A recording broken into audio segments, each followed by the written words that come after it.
Hello, my name is Alfredo, welcome to my piano space-time.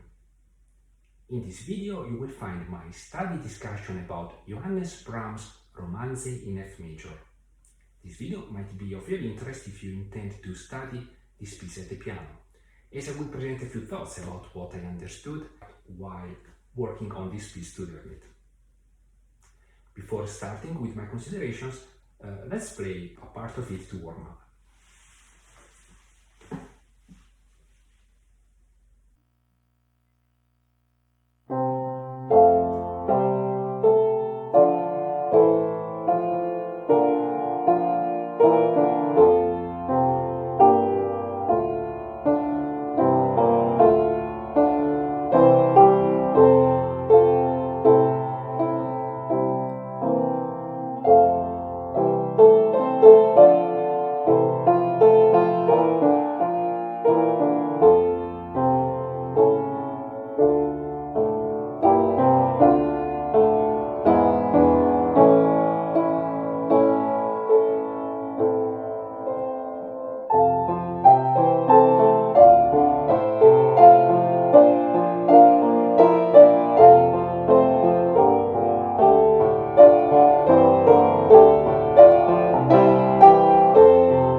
Let's say first a few words about the structure. So you can easily see by looking at the score that the piece is composed by three sections.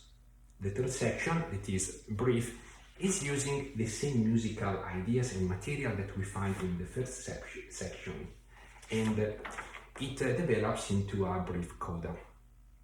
Section 2 has a contrasting character, spirit with respect to section 1.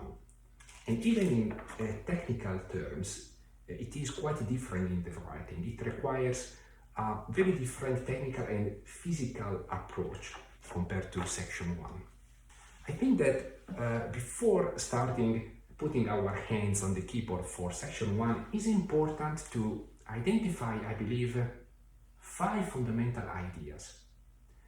And I would say that 3 of these ideas are children of the first one, so working on them is kind of establishing our ability to express what comes first. I will be now specific. The first thing is that you can easily realize that this piece in section 1 is written with a non-pianistic writing. I believe that the conception of the score is like for music of a string ensemble. Instead, the writing is polyphonic, and more than that is a counterpoint writing, because what might seem at first sight a series of chords is actually the overlapping of melodic lines, and each of them has a very nice and well-sound character. It draws a melodic line that is very nice. And so this, I think, suggests that actually the sound reference, the musical idea, is the one of a string quartet or a string quintet. I leave it to you to be more specific. If you decide to agree with this idea, I think the first mission that we have is ideally to play the piano to produce a string ensemble sound. Let's be more pragmatic. I think we have to be mindful to play our piano to minimize the percussive character that it has inherently. And what does it mean in practical terms? Well, it means that here is very important a concept that is on average important, a good concept in the majority of piano pieces, but here I think is very much, on the front line. And this is the fact that we have to develop the ability of playing these, let's call them chords for a second. Actually, vertically speaking, we have to play chords, right? So we have to do this with a gradual action, I believe. So let's imagine like our keyboard is a sort of long pillow, a very soft layer, and we find the sound when we reach the bottom of this layer, and we have to be careful not to hit that bottom with too much energy, or we would instead, how to say, hit the wood underneath and the sound would be spoiled by that. And well, this is easy to say, but not so easy to do. And I believe it requires our mindful approach.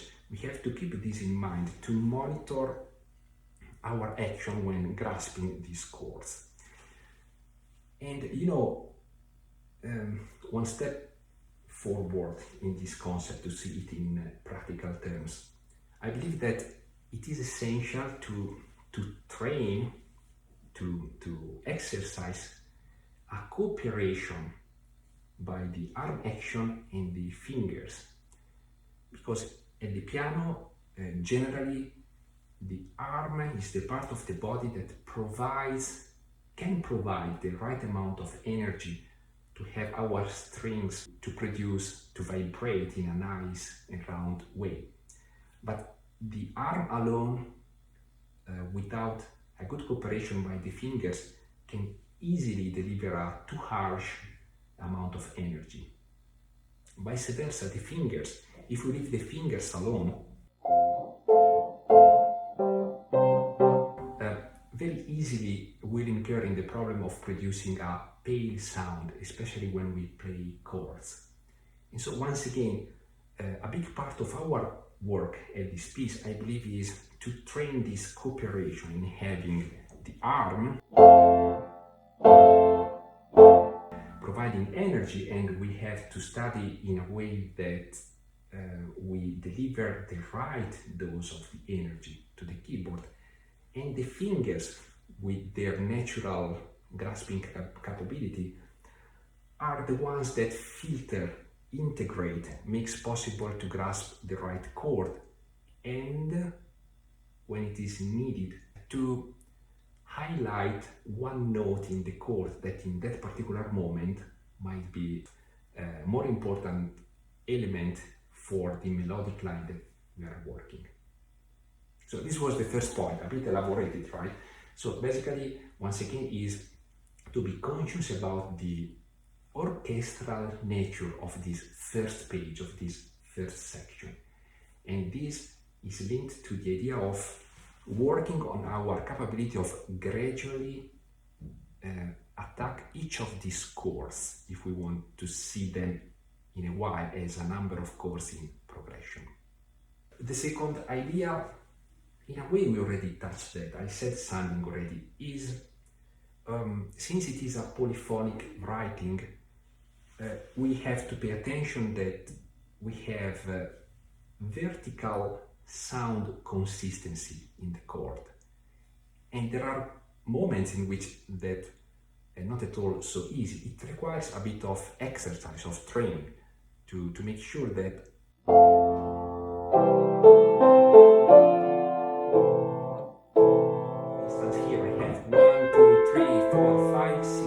six notes. I want that each of them is present in the sound image I am producing, and this applies for each step that I am doing.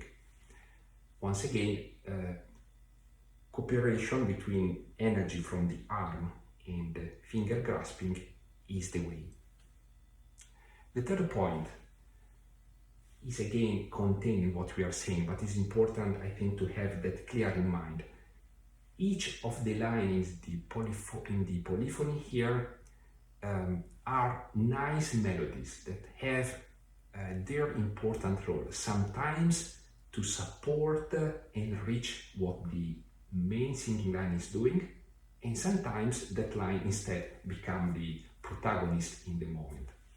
For instance, I give you a question: which one is the singing melody at the very beginning? Is it the soprano?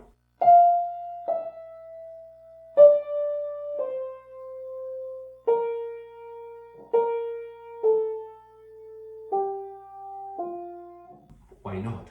Or is it the contralto?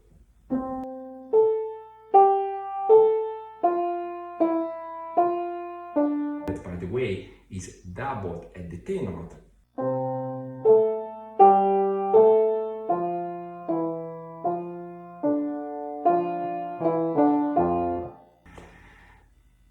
So I don't give the answer because I don't have the right answer. However, they are clearly both important. And so in these two bars, actually 3, 4, they carry the role of probably the leading person in the family that is now playing or singing. Yes, I think soprano, contralto, sometimes with the tenor, are kind of leading the singing idea, but there are moments where the bass, I would say the tenor, becomes very expressive and despite not being the singing melody, but is so important to generate that warmth that this beautiful piece can offer. I'm talking about here. Do you see this is, I think, a cello playing.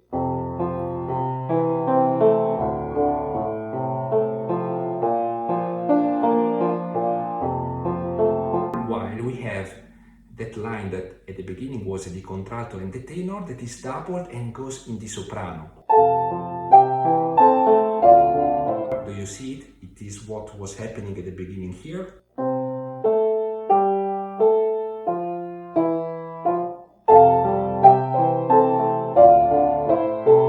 And what we had at the soprano at the beginning is still here at the contralto.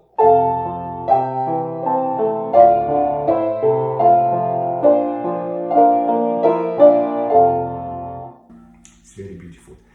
So the third point is to monitor our horizontal coherence in each line. So it is something I believe very near. It's the same thing that we have to work on if we study a fugue by Bach, I believe. And the method of working on it, I believe it's the same. And we'll go to that practically. The fourth point is, again, one of the three children of the first, that is establishing a nice legato. And this is a very tricky word at the piano. Can be a bit dangerous because the game is not simply to search for physical connectivity between one key and the next one, and often you will see by yourself that's impossible. But that's not the case, because we might apparently connect nicely one note and the other, but we might hear a sort of how to say, percussive sequence of sounds. So the game is, as I said many times in many videos, it's not really my idea, of course. Legato means to establish a flowing, gentle, smooth action with your playing mechanism in a way that the sound of one note compared to the one before is in a sort of volume, good consequentiality. And this is a problem with the piano. As you hit a note, immediately there is a decay, differently than with a string or with a flute, where with the bow action or with the blowing action you can hold that note until the next, right? So we have to create a sort of illusion of legato thanks to our action. Of course, the pedal will integrate this, but first of all we have to work without pedal in a way that we don't pretend to become mad in searching connections that are not possible or detrimental to fluidity, but instead to maintain fluidity and consequentiality. The last point, the fifth point, is, I think, is related to the tempo. to the tempo indication. So this is an andante. Andante for me is a very nice word because it's not, of course, it's not a largo, it's not even an adagio. So it's not a fast tempo, but it is not a slow tempo. And andante is a word that in Italian contains, the meaning of to go. There is movement inside. So I believe that here the risk is that we can develop a way of playing these chords in a very static way.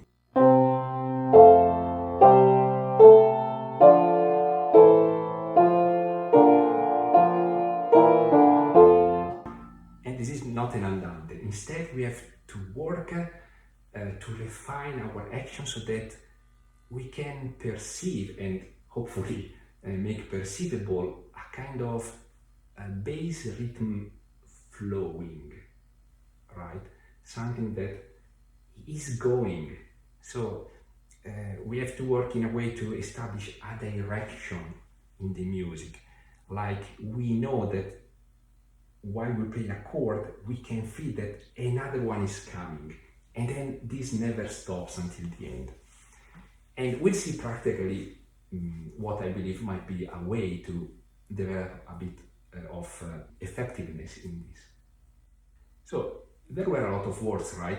Might be a good idea to write a couple of key words for each point in a sticky note and put it there beside your score, so that every day, I believe it is important to start with a mindful approach, having in mind these things that has to be present at any second of our work on this nice piece.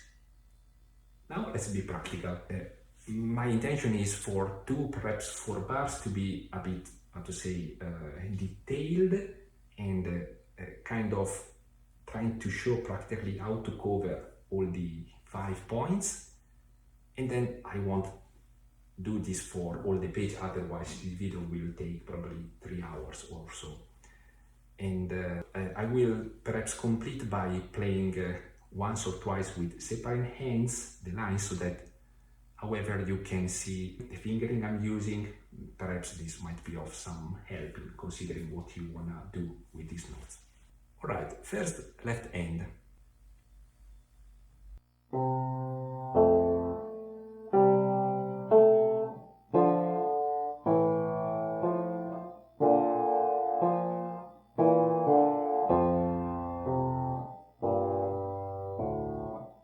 One more time. Now we have understood a bit the notes, let's try to improve the sounds.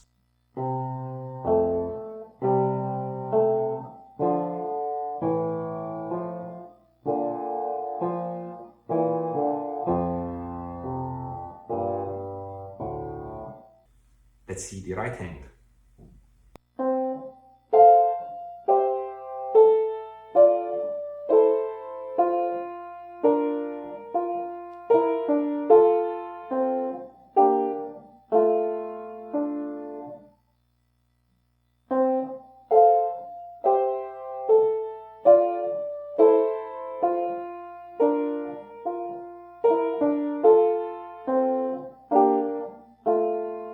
So with this first step, I start familiarizing with the notes. Now let's work on the action. And here we can, or we should, depending on how it comes, stay on one single chord and then perhaps move to the next one and playing the 2 chords in sequence several times until we feel that our action, our cooperation, arms and fingers, is kind of working and we became more solid in what we are doing.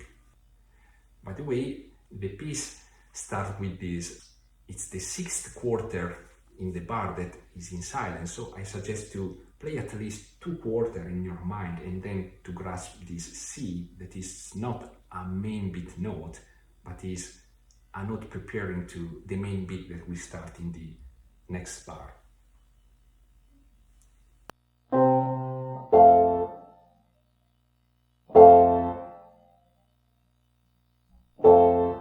I want to say that in this process, initially you might start with more sound than necessary, It's a good way to get the chord under your fingers and hands. And then I modulate, I try to soften it. Here we don't have a piano indication, a forte indication, we have espressivo.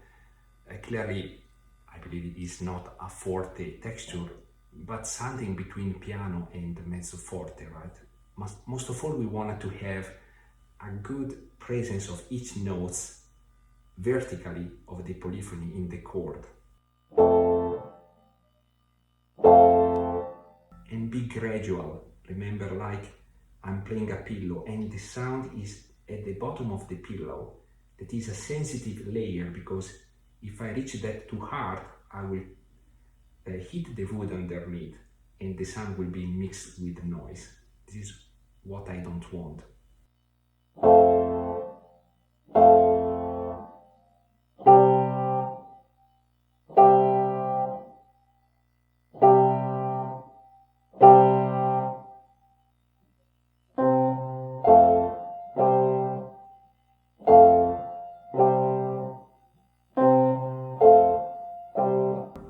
A bit of pedal.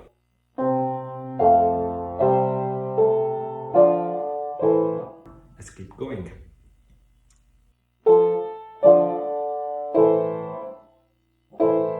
Not so easy, this chord, for me at least.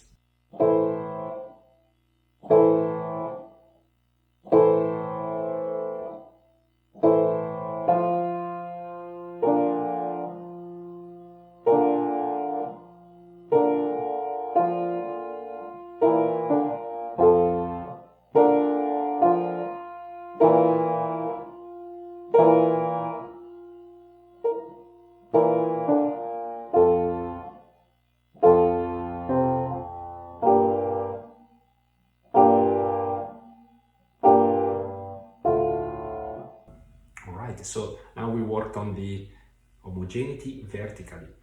Now let's start familiarizing with the melodic development of each line. So let's take the soprano.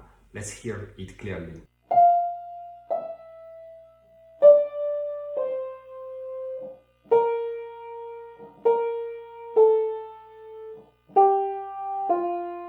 Now I want to play it in, with a stronger volume with respect to the other, to train my body to follow this line, to give to her importance, just as a matter of familiarizing with it, with all the rest that is going on in the lower voices.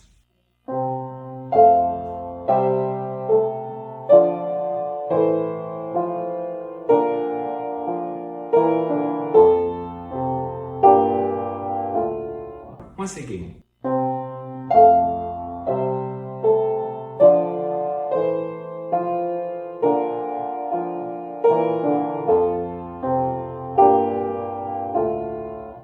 And I will repeat this process for each line. Now I will focus on, well, it's not of much interest, the C here.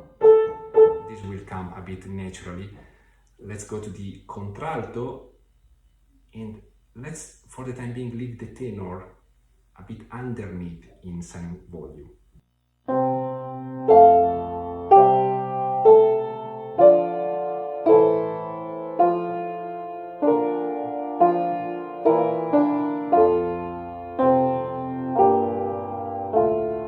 I wanna see what I feel in my fingers, in my arm, in my body, with the sound coming out from this particular voice.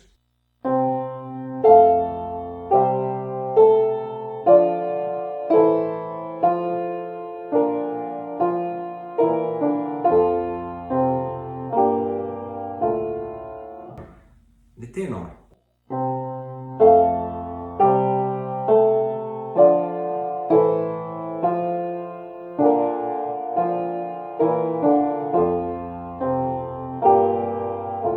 Once again.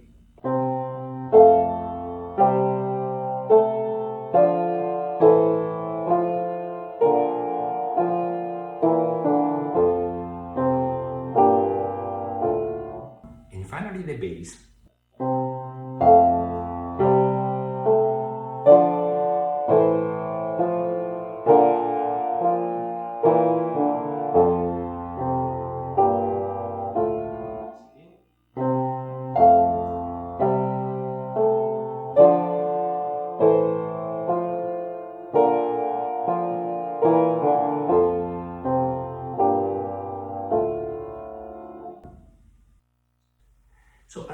have worked on 3 of the 5 points I've mentioned. The gradual action and the uniformity vertically of our polyphony.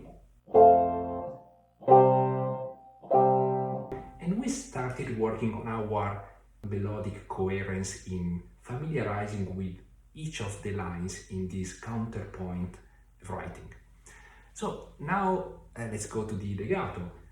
That, as I said, doesn't mean to search for impossible physical connections, but rather to establish a flowing, smooth action of our movements when playing these chords.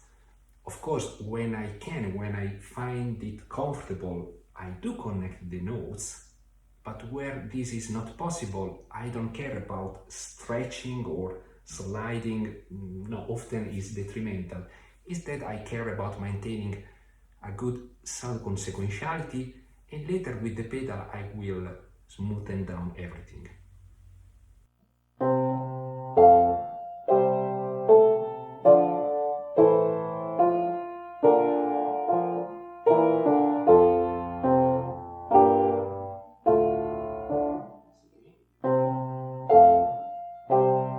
And we can really stop on specific points to get more comfortable with them as needed.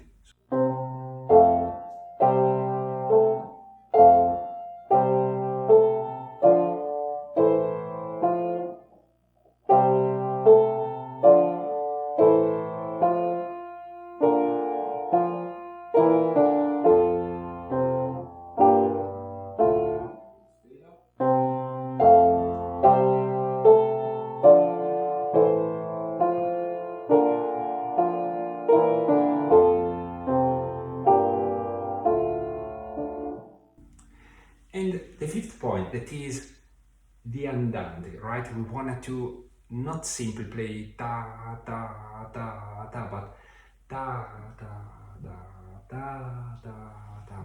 So let's start isolating the main beats and feel them in our physical action, how they feel.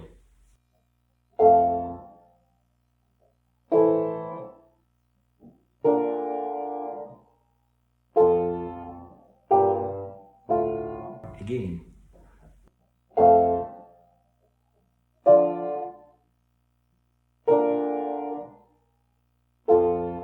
As many times as we need to develop a physical presence in this, how to say, long line rhythm. And then we start filling up.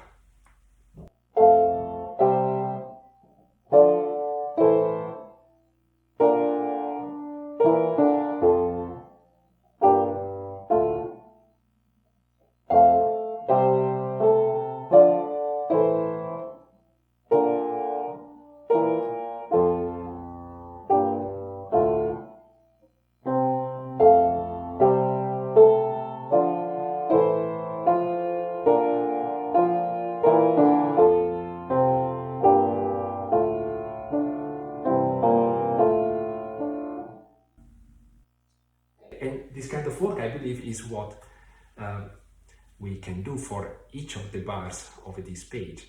So I will not repeat all these methods because it would become very boring for you and very long, but I think what I had to explain is this. However, I feel I will still play these lines to show you the fingering I'm using, so hands separately first and a couple of times each line.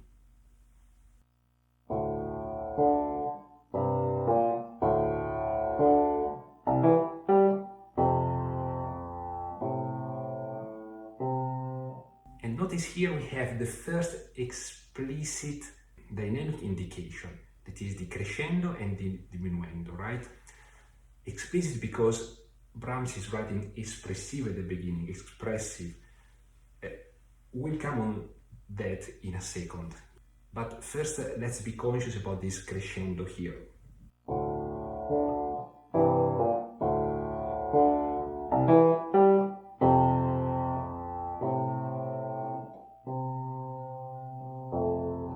I feel, at least in this piano, with this room, here there is a brief moment where I like to put una corda at the end of the diminuendo to kind of extend the diminuendo, making it more audible. It's the only point, and I think another point where there is another diminuendo where I touch the una corda in this section. I feel that it requires a uniformity in color, so I don't feel that I wanted to change between una corda and 3 strings continuously. No, I believe I want to play this with all the strings, except, as I said, in a couple of very brief moments, like here, to underline the diminuendo.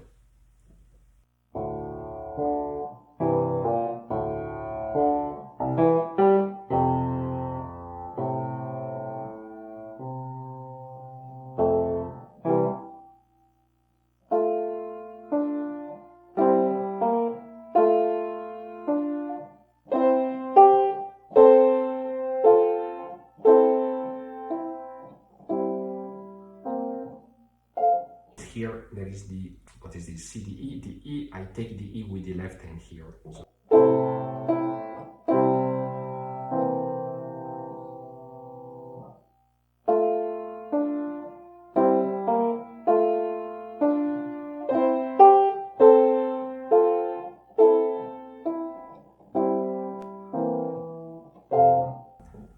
Hands together.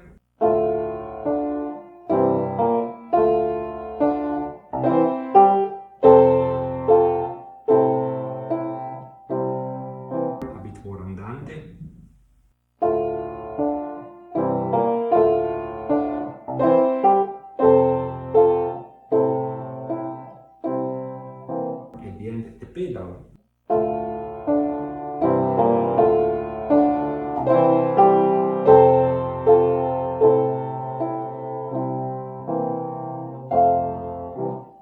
And let's spend a couple of minutes about the indication espressivo, expressive.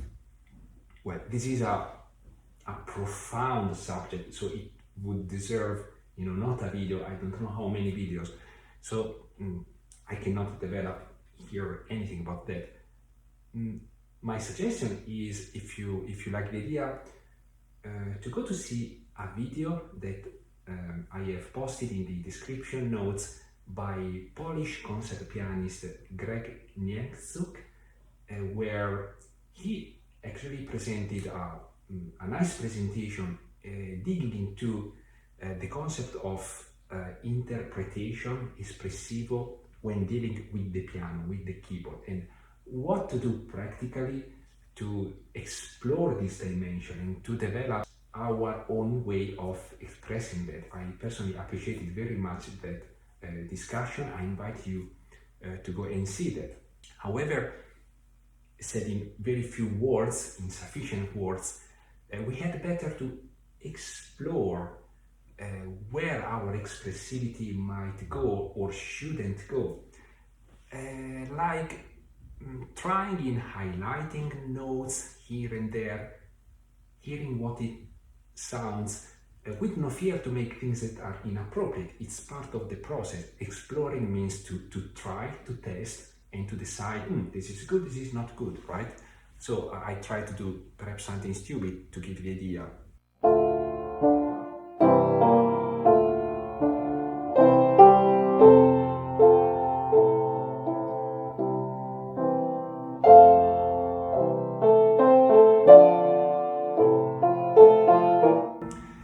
And you have to see, how does it sound if I underline here, if I insert a little crescendo? And doing this, I think, develops, however, our ability to control little variations in touch, in a little rubato and these things, so that, of course, the point is not to identify a rigid set of adjustments in terms of expressiveness, but to develop a bit of freedom in what we are doing, so that will be a bit of improvisation when we do it. So we start with a certain sound intensity and we develop to a lower, to a higher intensity, depending on how we feel in that moment. Let's keep going.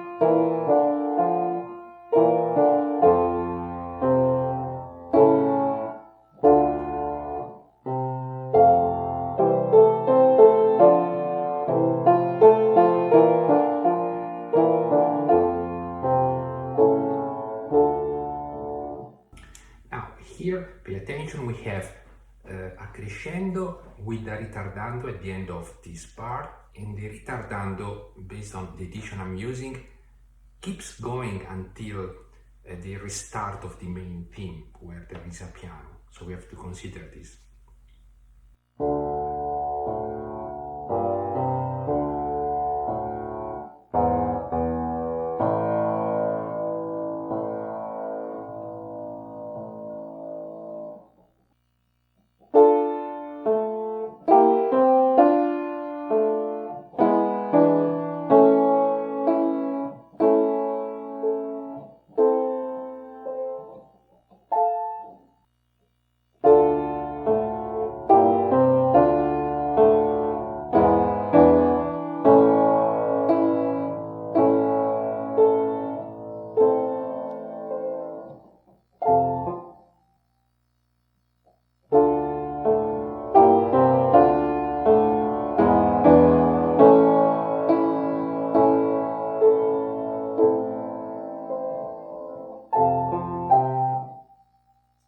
Here, let's see a couple of details. We have the first explicit piano noted down, and so we have to pay attention with our action and touch because we have 5 notes. It's not that easy to play piano, but this is very important because then we can express this crescendo, and we have this più espressivo, more expressive noted.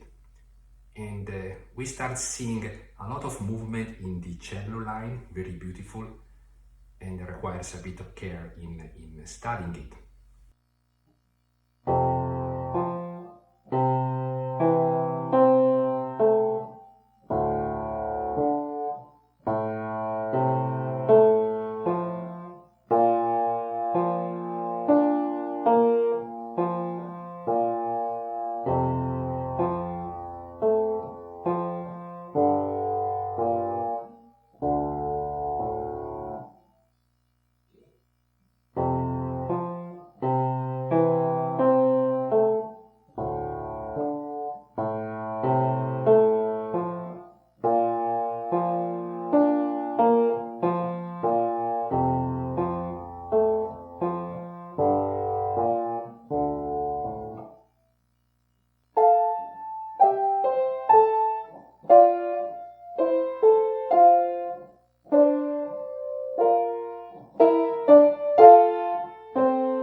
And here you realize that we are repeating with some variations at the second bar of this pair that I just played.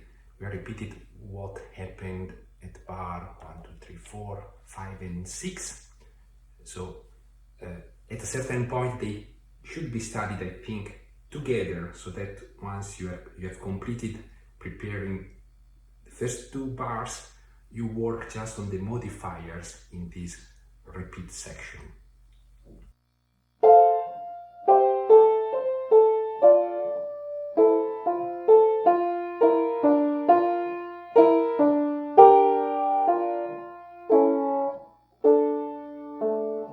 And doing this also, you can focus, you can realize better the little differences even in the expression marks, right? So here we have a piano, dolce, a crescendo, a diminuendo. If you go back to those same bars over there, apart those few notes, harmonies that change in the second half of the second bar of this pair, you were having different expression marks. So in a way, I think we should consider this and reflect that while we are playing.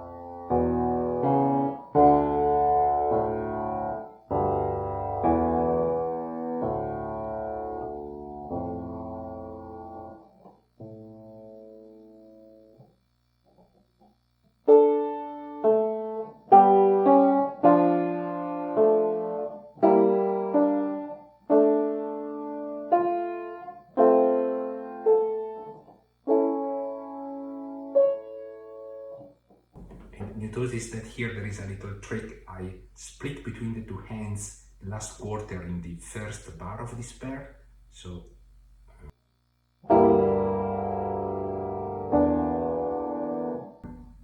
the right hand is left hand.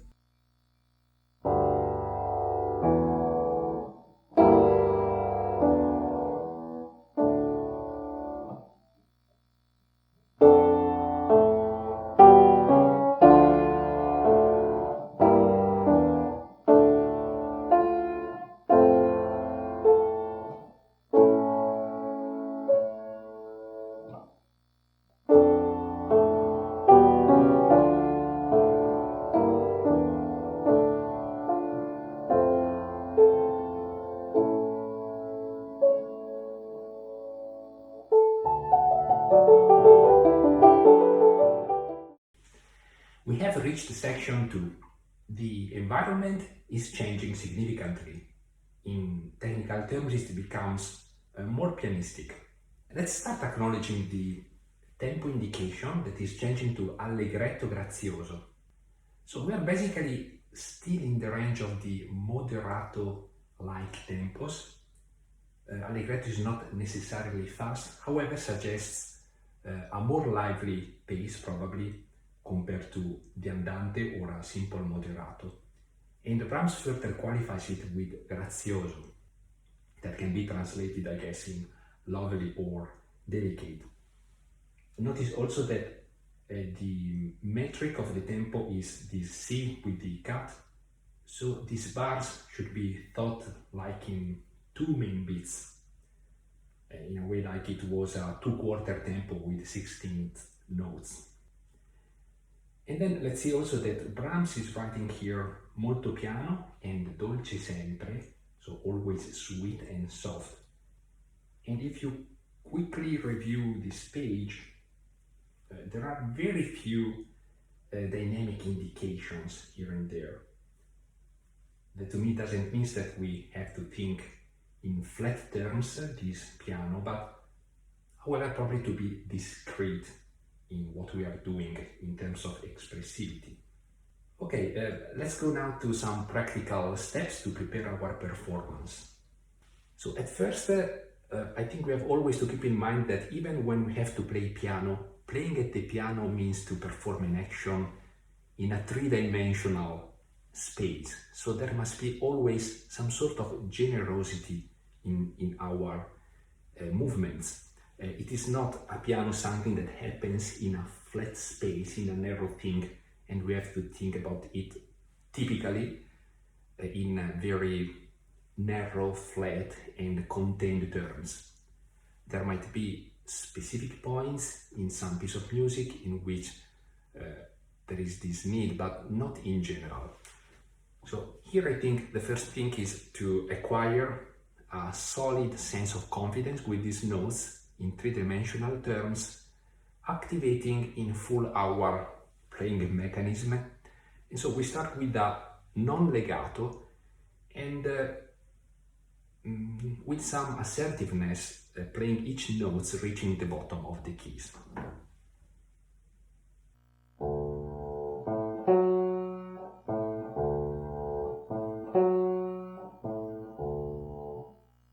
And similarly with the right hand.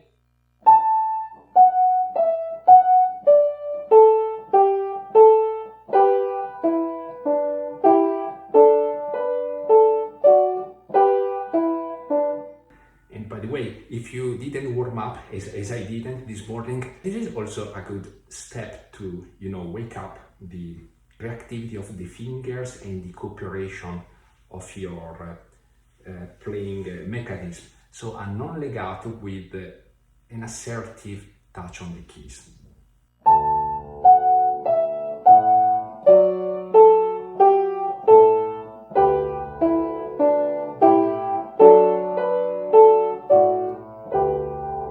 And if you can notice that I am playing each of these notes with a kind of whole action of my arm, of my hand, of my fingers.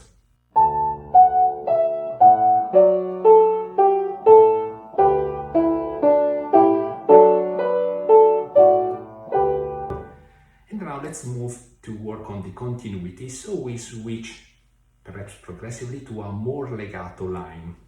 I'm not using the pedal.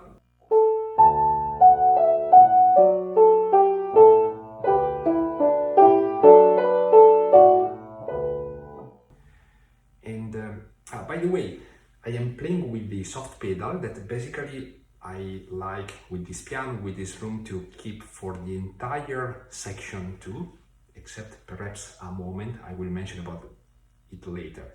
So in the same way I said for the first section, for page 1, I am basically playing everything with 3 strings. Here instead, to create this change of color that in my opinion is very appropriate, I'll play with una corda pressed. So again with a more legato action.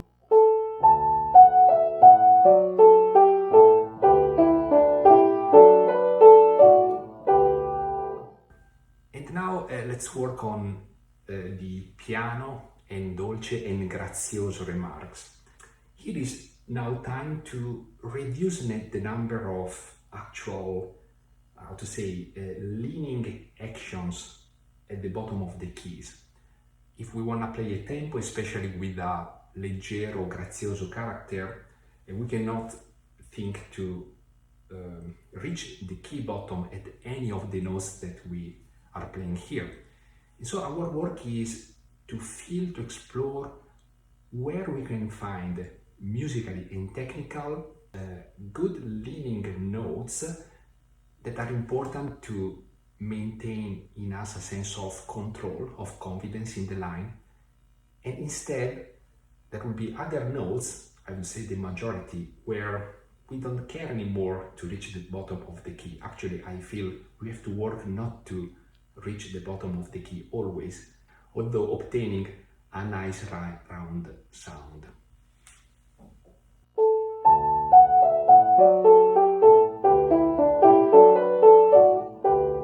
And here I think it's time also to try with the pedal pressed, and because you can feel easily that with the pedal depressed, the resonance pedal, even the action detail features are changing, simply because we don't have any more to lift the dampers with our fingers.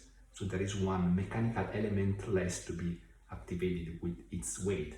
It's the pedal that lifts the damper. So this changes if you pay attention, your feeling in working on the keys. And with respect to what I said, it's also important to search the leaning notes with respect to the lighter notes with the pedal depressed to feel where we find a good control in our action.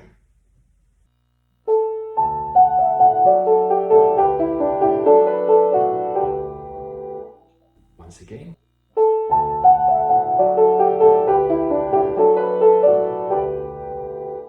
I'm feeling that more or less my leaning point are the first note of the bar, to a lesser degree the first note in the second half, and so on. And the underline I said to a lesser degree because then along the page these things is not a mechanical thing. Sometimes certainly there are slight adjustments, but these are not things that probably can be expressed in words, belong more to your feeling, fine feelings while playing and while preparing your performance.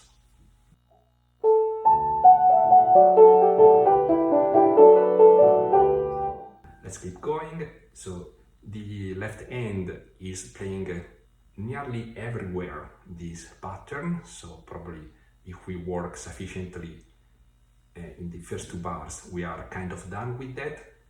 So right hand, again first non-legato,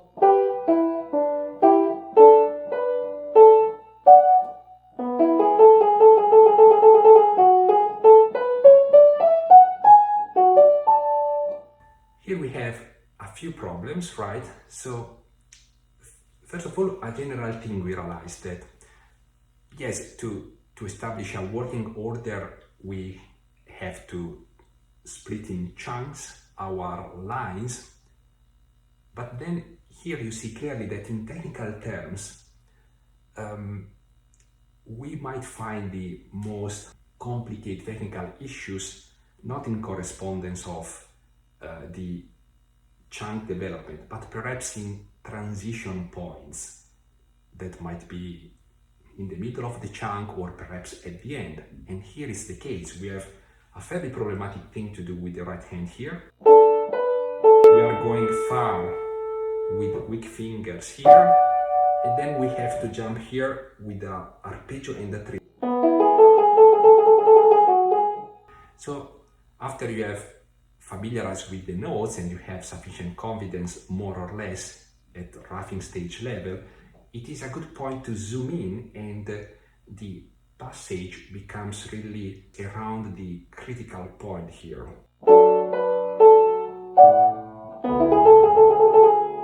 So we realize that we have to develop a bit of dexterity to, after reaching those far notes here, moving quickly to grasp the B here, and I think also quite quickly to work out this arpeggio, because if we are slow in these two steps, we are losing our beat, our flow.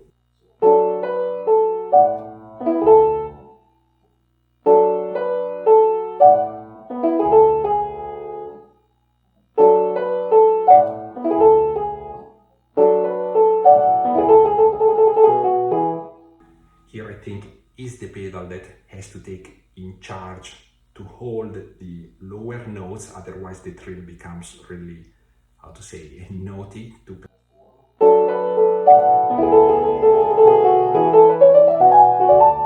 And here we have another critical point. So we have the scale, and at the very end we again have to jump down to the low. So we have to train our action to be fluent and quick enough to maintain our tempo flow.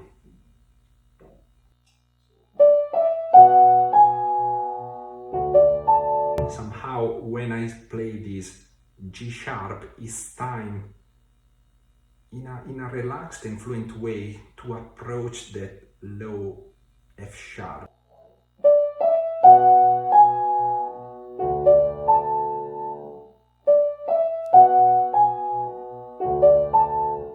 I feel, in my taste, we should try also with the pedal to grasp that F sharp So to create a nice harmonic effect, I feel if we don't grasp that F sharp, things become a bit too dry here.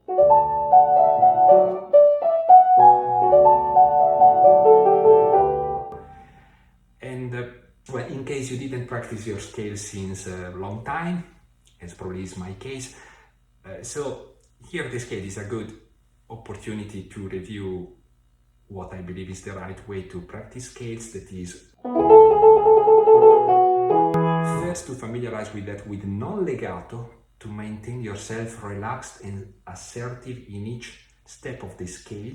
So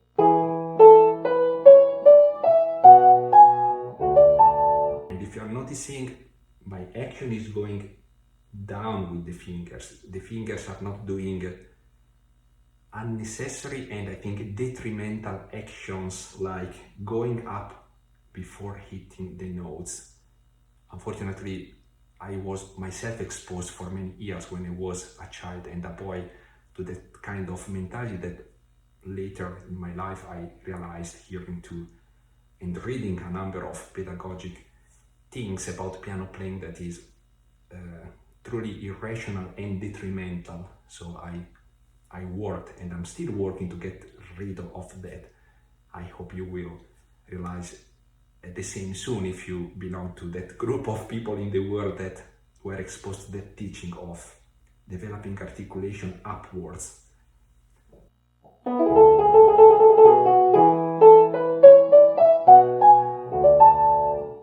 Now we switch to legato.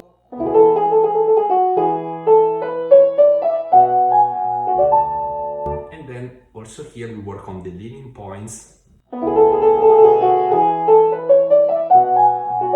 Perhaps a couple in the scale, the main beats.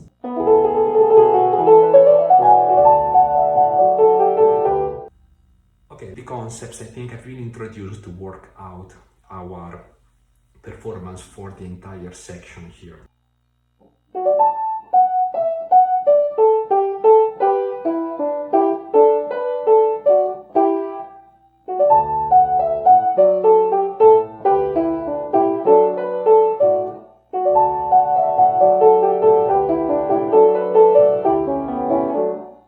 Yes, now I realize there is an important thing.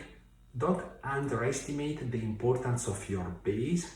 So it looks simple, but we have to find that delicate balance between a nice full sound, because this cradling effect I believe is very beautiful and must be perceivable, but of course without exceeding in the energy and becoming heavy in the mood of the situation. So also here, spend some time in first develop a three-dimensional, how to say, presence in your action, then switching to a more legato performance, and then finding that delicate balance in searching leading points and transitioned notes, the A, of course, that must be present, audible, but not solid as the bass must be.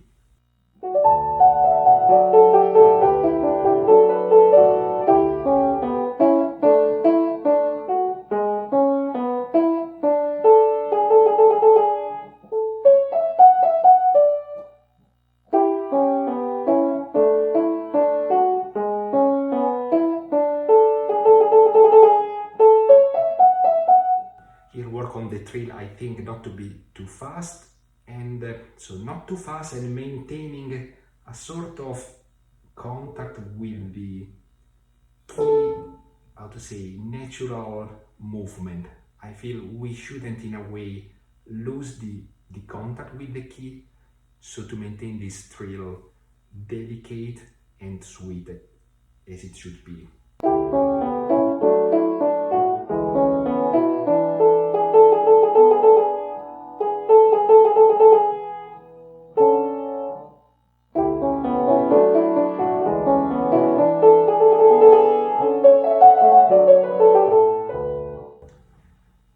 Same story here, so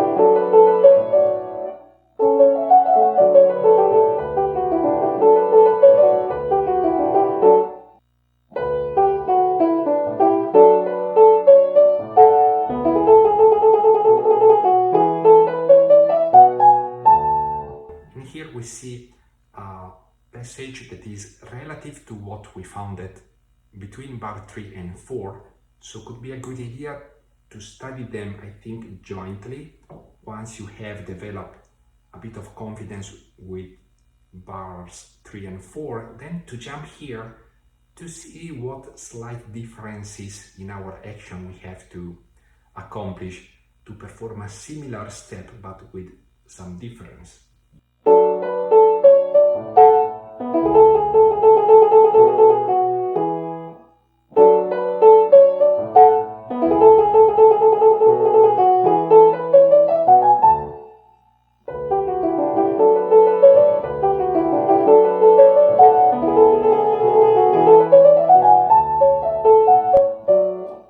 Here just I drive your attention to those quarters note that Brahms wrote.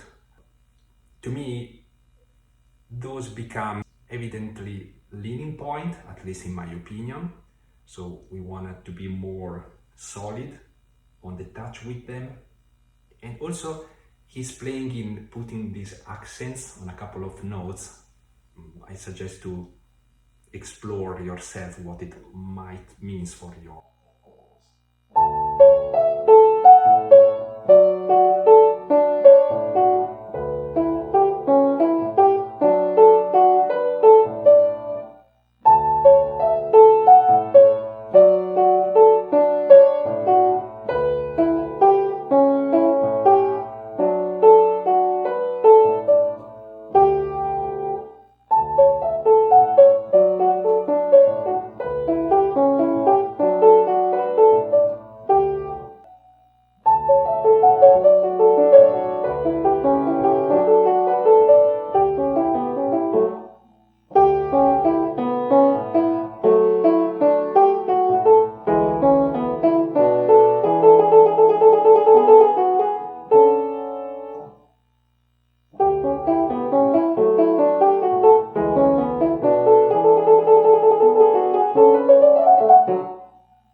Here it's the point I mentioned quickly sometime before, where I feel to underline this crescendo, kind of expand it dynamically. I leave for a while the soft pedal and paying attention not to overdo the E in the bass especially, and then with the diminuendo I put back the soft pedal to go to the pianissimo that follows.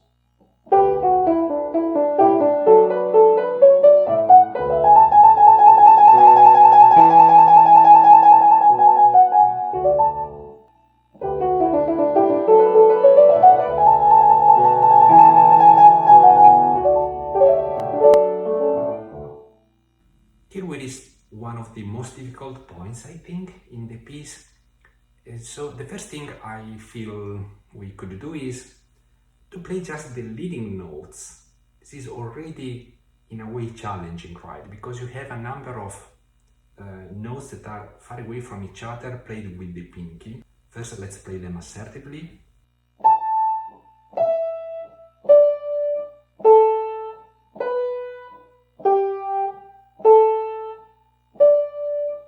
And then let's smoothen down the sound.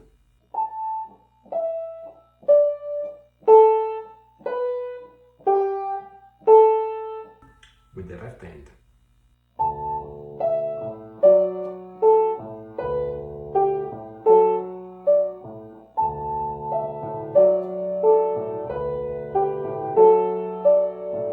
And then let's insert this arpeggio here, not all at the same time, like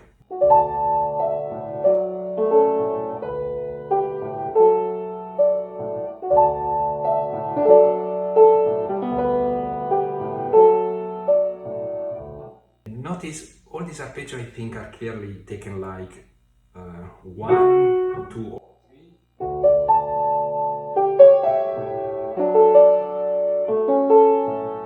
3. Here it's up to you. I think you have to choose which compromise, either 1, 2 with a large jump to land on the 5 on the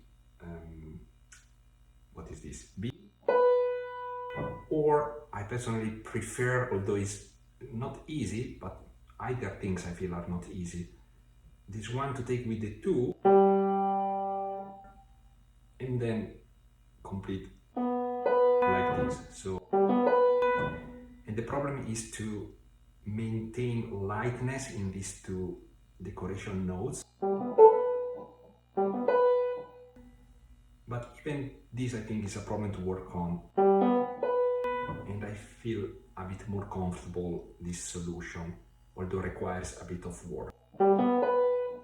So as I said, this is very difficult. So again, zoom in where the problem is. I mean, if we hear a problem here, probably we don't have to start working here, right? So if there is a problem here,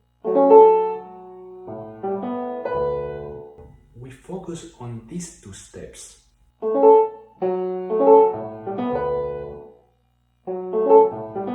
There is no reason to waste our time to repeat, 20 times things that are easier, like here.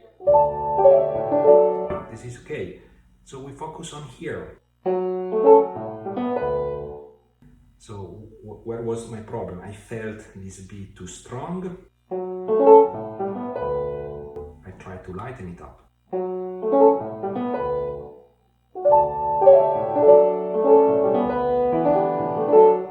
Another problem is here.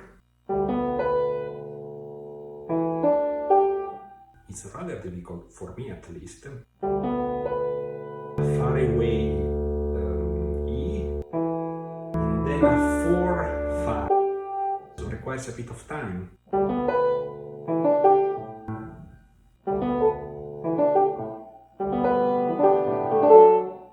And we are always in pianissimo. Okay.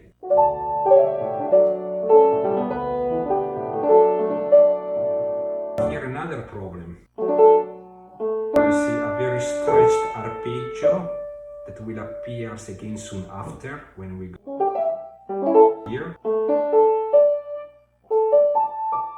And so with no hurry, first with non-legato, we search these notes properly.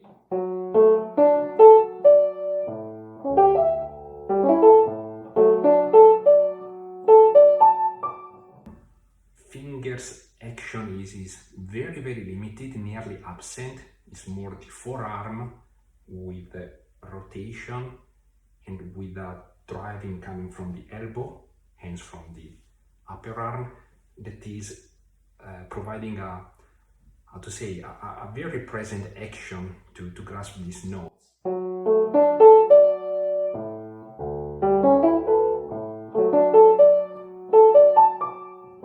And working gradually for a legato, so the stretch of the end, I think, is needed up to that degree that it doesn't trigger tensions, and then the arm action will take the rest, cooperating.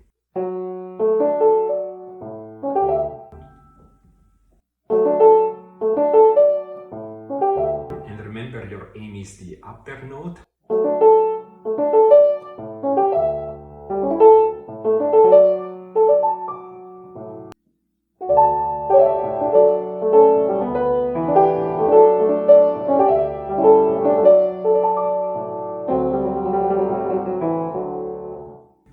Here for the trill we have two options, either 2-3 or 2-1, that require a bit of training for the thumb to quickly press under to take the E.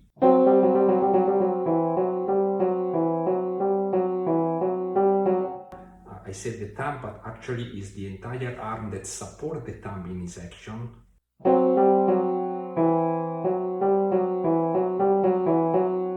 Up to you to choose which fingering you like. I think I prefer the one. And I think when we practice it, don't be too quick in the trill, not to jam it when you go at tempo. So practicing might be like.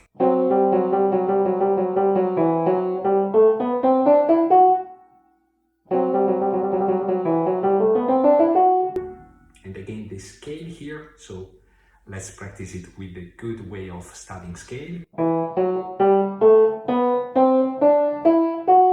Assertive, non-legato arm action on each note. Then legato, always with the arm active. And the finger grasping, right, going down.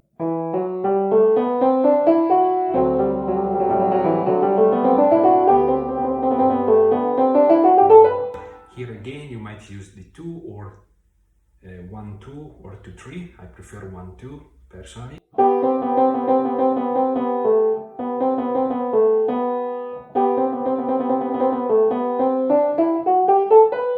And trying to hold this G as possible, because there is a nice game right here with those long notes.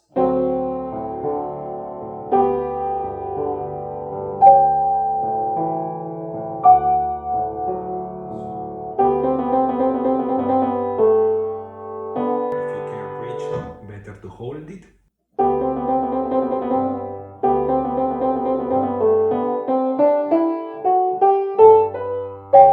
Basically, I leave it, I believe, when I reach the G in the scale. So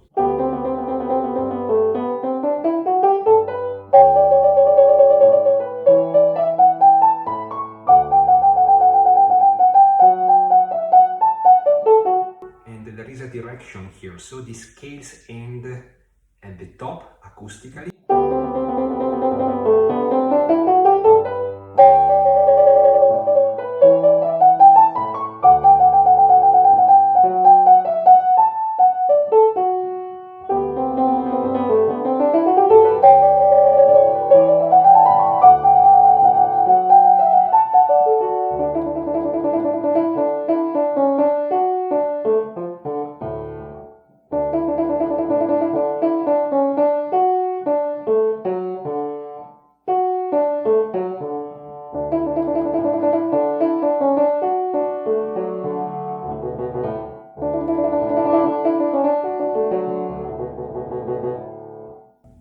Our mental counting now has to switch from the C with the cut, so 2 beats per bar, to a ternary rhythm in 6/4.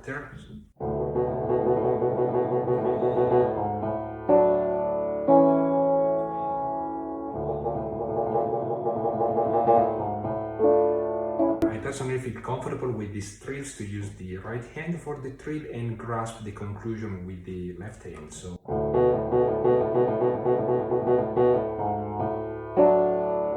if you like, you can use the finger replacement in the trill, something that I don't feel much comfortable in doing, like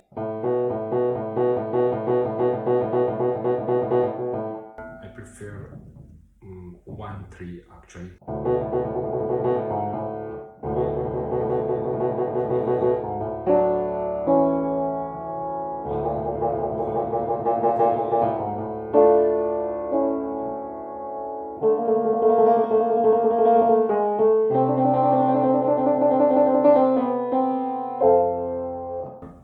Some pedal, probably with care, is needed in the trill, not to have them too dry, I believe.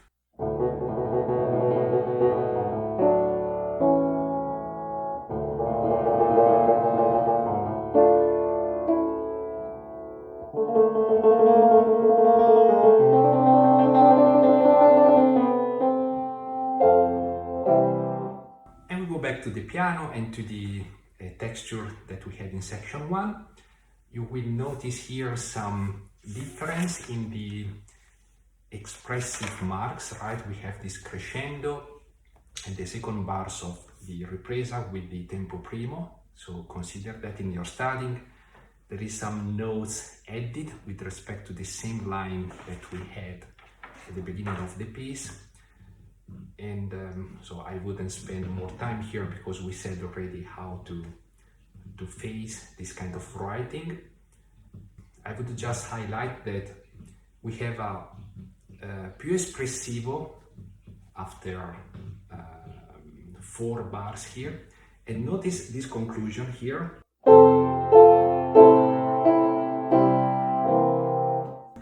It's the same thing that happened at page 1 at bar 4, but over there we had a diminuendo. Here we have 3 accents that to me suggest to hold our sound that here is quite full because we reached at the bar before after a crescendo.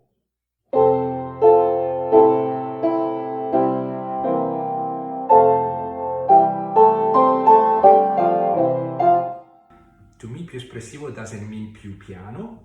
So we arrived here with a full sound. I think we have to maintain a full sound with expressivity, right? So searching our way to make it fluent and musical.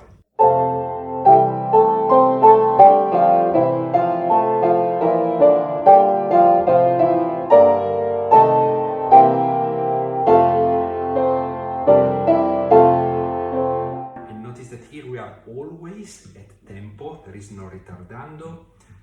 I feel for the espressivo we might introduce some little, how to say, hesitancy here and there, or slight rubato in some brief steps. But however, we are with our tempo flowing.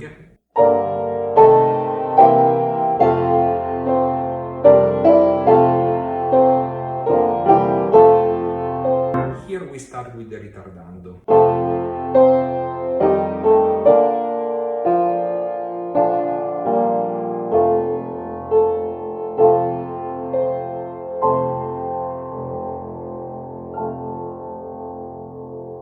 Ritardando, I believe that we have to accomplish maintaining, however, that andante character. So keeping in mind that the beat is flowing, although slowing down. So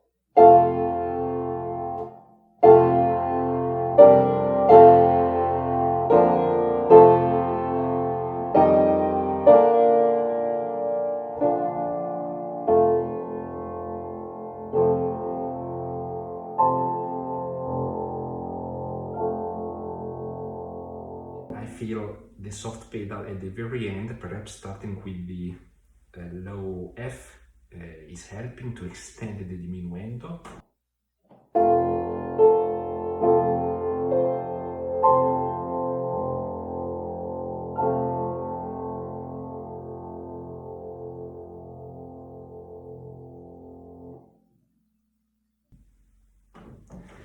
I hope this video was interesting in some parts at least, and this is a beautiful piece, so I wish you to enjoy that while studying, and to see you again in my next presentation.